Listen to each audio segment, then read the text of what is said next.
Israel didn't initiate this conflict.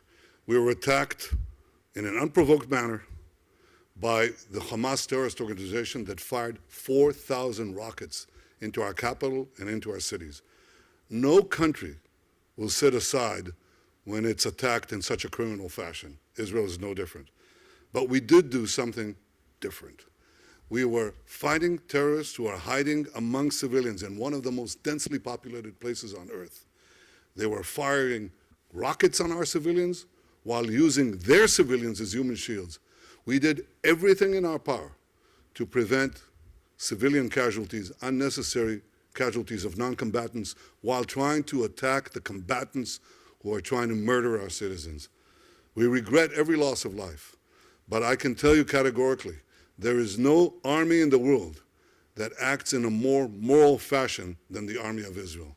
I want to thank President Joe Biden, a friend of many years, who stood by Israel throughout this conflict.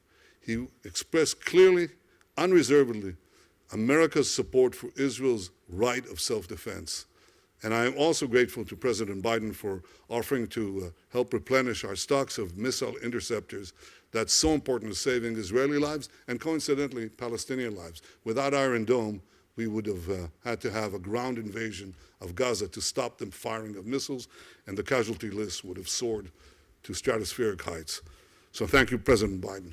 And thank you, too, for the many leaders around the world who have stood by Israel. They know how to distinguish so clearly between a democracy that cherishes life and a terrorist organization that glorifies death. I think that distinction and that support is crucial for our common future. Thank you.